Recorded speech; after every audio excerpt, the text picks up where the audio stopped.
ఒక ఆయన స్వామీజీ కొనుక్కున్నాడు, ఇంకొక ఆయన కషాయి కొనుక్కున్నాడు. కొంతకాలం అయిన తర్వాత చిలుకలు పెంచిన ఆసామికి వాటిని చూడబుద్ధి అయింది, ఆ చిలుకలు బాగానే మాట్లాడుతున్నాయని. స్వామి దగ్గరికి పోయినప్పుడు పోంగానే ఆ చిలుక చెప్పిందంట, రండి కూర్చోండి, మంచినీళ్ళు తాగుతారా, మీ ఆరోగ్యం బాగున్నదా, కుటుంబ సభ్యులు కులాసగా ఉన్నారా అని అంటే చిలుకలు పెంచిన ఆయనకు బాగా సంతోషం వేసింది.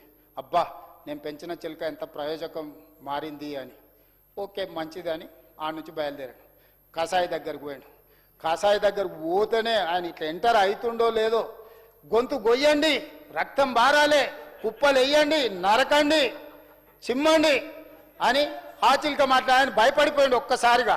నా దగ్గర ఉన్నప్పుడు మంచిగానే ఉండేనే, అక్కడ వాంగనే ఇట్లయిందని ఆ పక్కలో కూర్చోబెట్టుకున్నాడు కదా, ఆయన ఇక్కడ ఉన్నప్పుడు మంచిగా ఉండే, రండి కూర్చోండి, రండి కూర్చోండి, బాగున్నారా ఏందని అడిగేటోడు.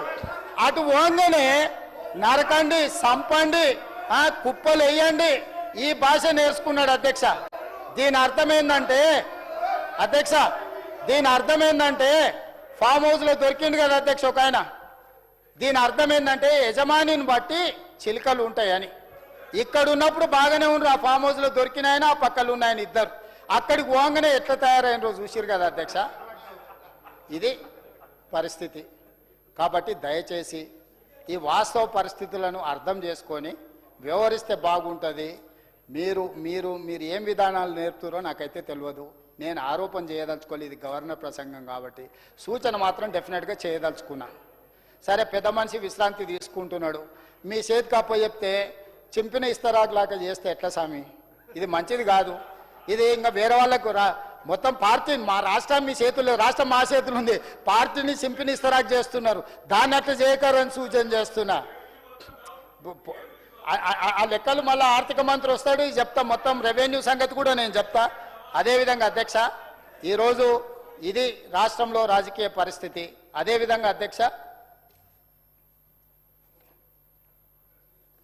ఇంకా ఎందుకులే, ఇక మా వాళ్ళు అందిస్తున్న ఫోటోలు కూడా చూపించాను వెనకాల నుంచి, మా ఆది శ్రీనివాస్.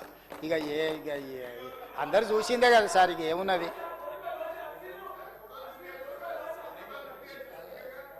స్పీకర్ సార్, ఈరోజు ప్రజాప్రభుత్వం తీసుకొచ్చిన పాలసీలు, గత ప్రభుత్వం నచ్చితే నజరానా, నచ్చకపోతే జుర్మానా, ఇది వాళ్ళ విధానం. ఆ విధానం వల్ల ఎన్నో పరిశ్రమలు వచ్చినాయి, తరలిపోయినాయి, వచ్చి ఒకవేళ పెట్టినా తెలియక ఇరుక్కున్నా దివాలా తీసే పరిస్థితి. అందుకోసమే ఈరోజు మా ప్రభుత్వం వచ్చిన తర్వాత ఏ పాలసీ లేని తెలంగాణకు తెలంగాణ రాష్ట్ర స్థాయిలో తెలంగాణ రైజింగ్ 2047 ఒక పాలసీని తీసుకొచ్చినాం బ్రాడర్గా. దాంట్లో మిగతా ఏ సెక్షన్కి ఆ సెక్షన్కి ఒక సపరేట్ పాలసీలు తీసుకొచ్చినాం అధ్యక్ష. ఇందిరా మహిళా శక్తి పాలసీ తీసుకొచ్చినాం మొట్టమొదట ప్రాధాన్యత కింద మహిళలకు. ఈరోజు ఇందిరా మహిళా శక్తి విధానం ద్వారా మహిళా స్వయం సహాయక బృందాలకు, ఎస్హెచ్ గ్రూపులకు ఆర్థిక, సాంకేతిక, మార్కెటింగ్ మద్దతు అందిస్తున్నాం. ఇప్పటికే 50,000 కోట్ల రూపాయల రుణాలను వాళ్ళకు అందించడం జరిగింది. ఈ రుణాలు బ్యాంకు లింకేజ్ అందించడం జరిగింది. ఈ రుణాలు సక్రమంగా చెల్లించిన వాళ్ళ వడ్డీని రాష్ట్ర ప్రభుత్వం చెల్లిస్తుంది. ఇప్పటి వరకు నాకు తెలిసి మా సీతక్క పూర్తి వివరాలు చెప్తుంది, 1300 కోట్ల రూపాయలు సున్నా వడ్డీ కింద రాష్ట్ర ప్రభుత్వం వాళ్ళ తరఫున బ్యాంకులకు చెల్లించడం జరిగింది. 27 నెలల్లో ఫిబ్రవరి వరకు 57,000 కోట్ల రూపాయల బ్యాంకు లింకేజ్ ఇప్పించి ఈరోజు ఆడపిల్లలను ఆర్థికంగా నిలబెట్టినాం అధ్యక్ష. 5 ఏళ్లలో 1,00,000 కోట్లని మేము లక్ష్యం పెట్టుకున్నాం. ఈరోజు ఈ స్పీడ్ చూస్తుంటే 1,30,000, 1,40,000 కోట్లకు చేరుకునే పరిస్థితి ఈరోజు కనిపిస్తుంది. ఆడబిడ్డలని ఎంపవర్ చేయడానికి ఇందిరా మహిళా శక్తి పాలసీ తీసుకొచ్చినాం అధ్యక్ష. అదేవిధంగా అధ్యక్ష టూరిజం పాలసీ, మన దగ్గర పర్యాటక రావడానికి కానీ పెట్టుబడులు పెట్టడానికి కానీ అంతర్జాతీయ స్థాయి కట్టడాలు ఉన్న, మన దగ్గర వారసత్వ కట్టడాలు ఉన్న, ప్రకృతి సంపద ఉన్న, టైగర్ రిజర్వ్ ఫారెస్ట్ ఉన్న, లేకపోతే మీకు అద్భుతమైన మందిరాలు ఉన్న, సమ్మక్క సారలమ్మ ఉన్న, మనకు టూరిజం పాలసీ లేదు అధ్యక్ష. అందుకే పర్యాటకులను, పెట్టుబడులను ఆకర్షించడానికి అత్యాధునిక మౌలిక సదుపాయాలు, ప్రపంచ స్థాయి సేవల ద్వారా ఆధ్యాత్మిక వారసత్వము, సంస్కృతి, సాహసం, వైద్యము మరియు ఆరోగ్య, పర్యావరణ, పర్యాటకను పెంపొందించడానికి ఈరోజు మేము పర్యాటక పాలసీ 25 2030 ఈరోజు పాలసీ తీసుకొచ్చినాం అధ్యక్ష.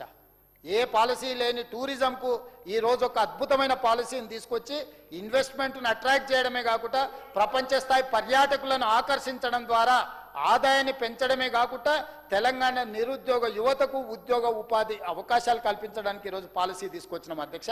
అదేవిధంగా తెలంగాణ క్రీడా పాలసీ 2025 తెలంగాణ క్రీడా విధానం ద్వారా ప్రైవేట్ రంగ సహకారం, మౌలిక సదుపాయాల అభివృద్ధి, క్రీడాకారుల సాధికారిత ద్వారా పథకాలు సాధించే వ్యవస్థను రూపొందించి క్రీడలలో రాష్ట్రాన్ని జాతీయ స్థాయిలో అగ్రగామిగా నిలపాలని లక్ష్యంగా పెట్టుకున్నాం.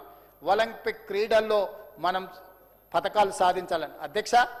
గతంలో వాళ్ళు ఘనత వహించిన పరిపాలనలో డ్రగ్స్ పబ్స్కి యువతను అంకితం చేస్తే ఈరోజు డ్రగ్స్ పబ్కు వెళ్తున్న యువతని సరైన దారిలో పెట్టడానికి, క్రీడా మైదానాలలో రాణించడానికి ఈరోజు తెలంగాణ రాష్ట్రంలో మీ స్పోర్ట్స్ పాలసీ తేవడమే కాకుండా ఈ రాష్ట్రానికి మెస్సీని ప్రపంచ దిగ్గజం, ఫుట్బాల్లో మెస్సీ అంటే ప్రపంచంలో టవరింగ్ పర్సనాలిటీ, అలాంటి వాడిని ఇక్కడికి తీసుకొచ్చి ఫుట్బాల్ మ్యాచ్ తెస్తే మీరు ఫుట్బాల్ మ్యాచ్ పెడతారా?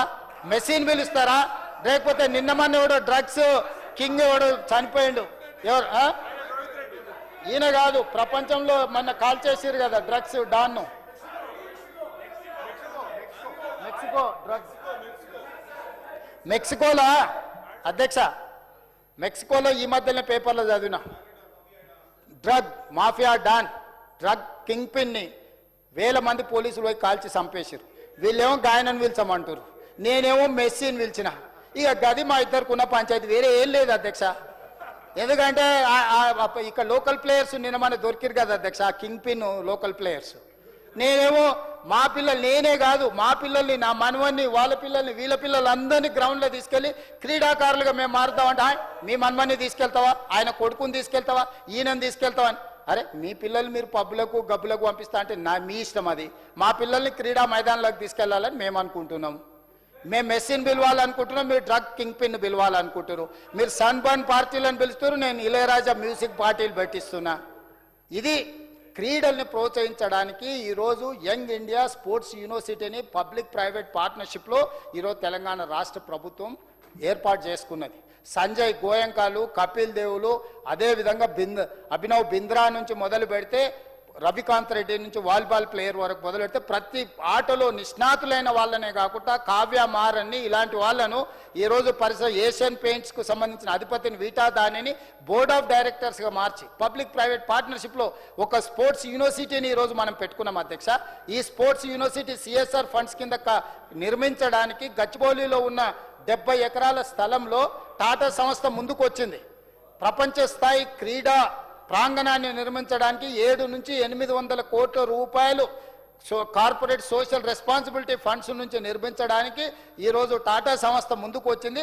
ఆ క్రీడా ప్రాంగణానికి రతన్ టాటా పేరు పెట్టడానికి ఈరోజు కాంగ్రెస్ పార్టీ నిర్ణయం తీసుకుంటే దాన్ని కూడా మీరు అభినందించకపోతే, దాని మీద కూడా మీరు అవాకులు చవాకులు మాట్లాడితే ఇది ఏ రకంగా యువత మిమ్మల్ని క్షమిస్తుంది, ఏ రకంగా మిమ్మల్ని ఈ తెలంగాణ సమాజం మన్నిస్తుంది, ఒకసారి ఆలోచన చేయమని వారికి ప్రతిపక్షాన్ని నేను సూచన చేస్తున్నా అధ్యక్ష. అదేవిధంగా తెలంగాణ రైజింగ్ పాలసీ గురించి నేను డీటెయిల్గా చెప్పిన అధ్యక్ష. అదేవిధంగా హిల్ట్ పాలసీ అధ్యక్ష, దీని మీద ఈరోజు నేను అథారిటేటివ్గా చెప్పదలుచుకున్నా. హిల్ట్ పాలసీకి సంబంధించి ఇక్కడుండే పరిశ్రమలను ఏ కోర్ అర్బన్ రీజియన్ నుంచి మ్యానుఫ్యాక్చరింగ్ జోన్కు తరలించడానికి ఏదైతే విధానం తీసుకొచ్చినామో, నేనే రోజు సూటిగా సవాలు విసురుతున్నా. ప్రతిపక్షానికి సంబంధించిన ఇద్దరిని, ఉపనాయకుడిని, అదేవిధంగా ఆ వెనకాల కూర్చొని నకల్ చిట్టీలు అందించే ఇద్దరిని మీరు లెటర్ రాయండి. దీనికి సంబంధించి జూన్ 2, 2014 నుంచి ఈనాటి వరకు పరిశ్రమల తరలింపు విషయంలో, ల్యాండ్ కన్వర్షన్ విషయంలో, ల్యాండ్ రెగ్యులరైజేషన్ విషయంలో తీసుకున్న నిర్ణయాల మీద మీరు అడిగిన ఎంక్వైరీకి నేను ఆర్డర్ ఇస్తాను. నేను ఈ వేదిక మీద నుంచి చెప్తున్నా అధ్యక్ష. Including health policy, your previous policy, pick and choose selected, కావాల్సిన వాళ్ళకి ఏ విధంగా భూములు కట్టబెట్టినరో నేను సిద్ధంగా ఉన్న ఎంక్వైరీకి ఆర్డర్ చేయడానికి. ఈరోజు హరీష్ రావు గారు, కేటీఆర్ గారు ఒకే లెటర్ హెడ్ మీద సంతకం పెట్టి ఏ ఏజెన్సీని అడుగుతారో, ఏ ఏజెన్సీ అయినా అడగనియండి, ఎనీ ఏజెన్సీ, సిబిఐ అడుగుతారా, ఈడీ అడుగుతారా, ఇన్కమ్ ట్యాక్స్ అడుగుతారా, సిట్ అడుగుతారా, లేకపోతే ఇంకేదైనా అంతర్జాతీయ సంస్థ ఉందా, ఏ సంస్థనైనా అడగమని విచారణ చేయడానికి నేను సిద్ధంగా ఉన్నా. అదేవిధంగా టీడీఆర్కు సంబంధించి ఆరోపణలు చేశారు.